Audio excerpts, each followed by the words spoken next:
Ladies and gentlemen, everyone's favorite Somalian House Representative Ilhan Omar has just been caught promoting a $250 million fraud ring, and no, I'm not kidding.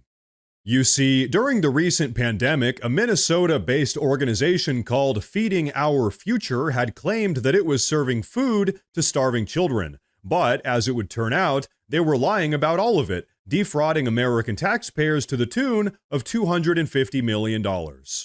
And so it's this organization, Feeding Our Future, that Ilhan Omar was caught promoting. Now, we're going to get into Ilhan Omar's role in all of this soon, but first, take a look at this report.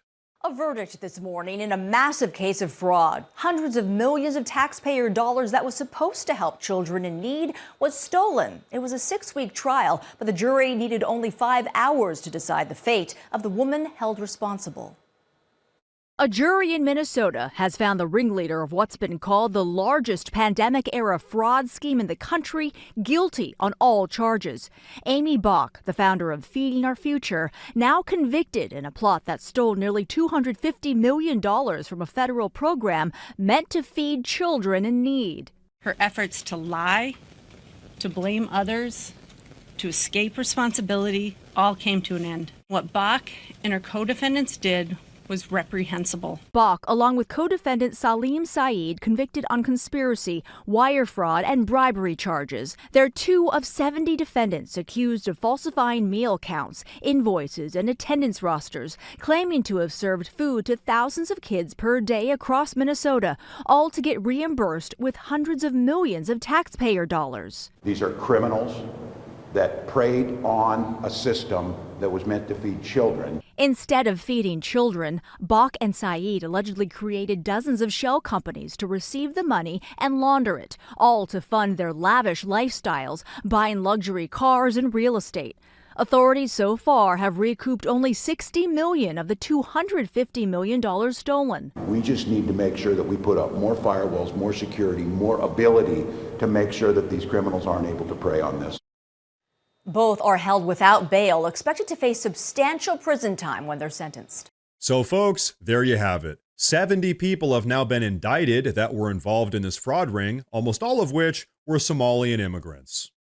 Now, before we move on, can we just quickly acknowledge how absolutely evil it is to lie about feeding starving children in an effort to steal taxpayer money? And hey, as the reporter said, this is the nation's single largest pandemic-era fraud case.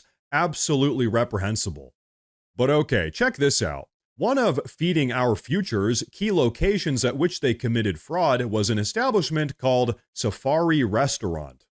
In fact, during the pandemic, Safari Restaurant alone claimed to have fed over 3.9 million individual children, despite there only being 1.3 million children in the entire state of Minnesota. This is actually one of the ways that this entire fraud ring was actually exposed. Not only were these people evil, but they were also incredibly stupid. And folks, speaking of stupid, this is where Ilhan Omar comes in. Take a look at this. horta aad iyo aad aan ugu faraxsanahay in maanta safari aan soo gaarnay sida dadka badan ay u og yihiin ciyaalkeena yaryar ilaa iyo number la eg 20 milyan oo ciyaal iskuuley ah waxay cuntadooda ka helaan iskoolka kaliya.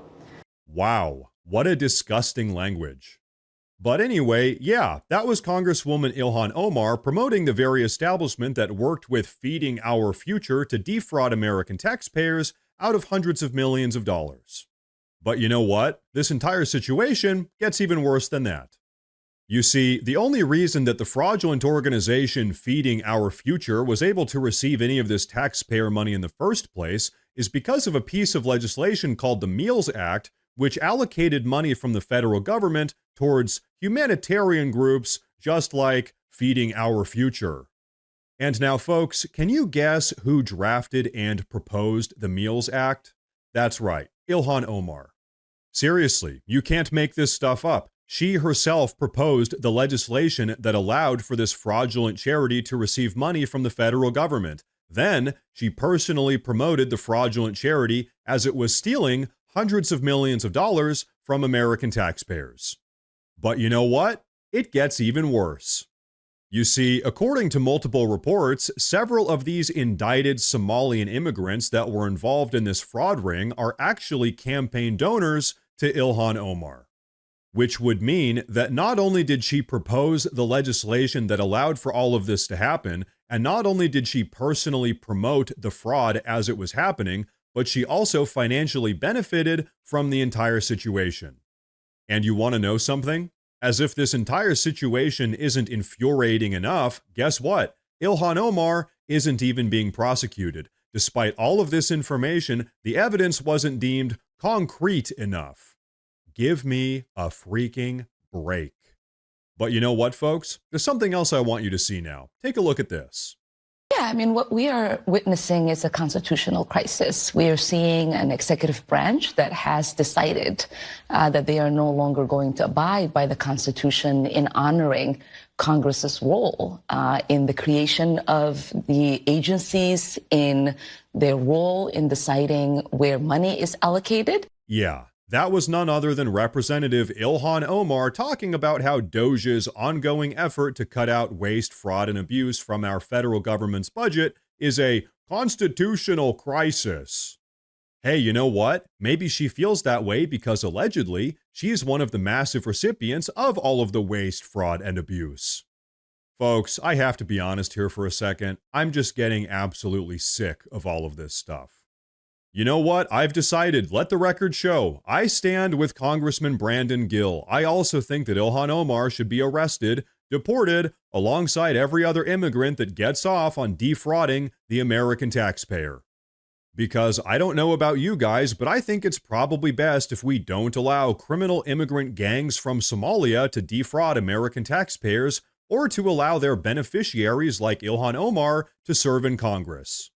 In fact, I think that all of that is probably not good for America. But you know what? That's just my personal opinion. I guess as things stand right now, all we can really hope for is that Congresswoman Ilhan Omar gets voted out of her own district. Because I'll tell you what, folks, if we really want to make America great again, we've got to get these traitors out of our government. Now, folks, before we wrap up with today's video, I want to say real quick that I've actually gone ahead and made a community Facebook page where I'll be posting additional news and updates as it relates to all of this. So, hey, if you guys use Facebook, check out the pinned comment down below and give that page a follow. But, folks, that is going to be a wrap for this video, so please go down below and drop a comment. Let me know what you think about all of this. Please like the video while you're down there. Please consider subscribing to the channel if you enjoy the daily news updates. Thank you all very much for tuning in today, and of course, as always, stay safe.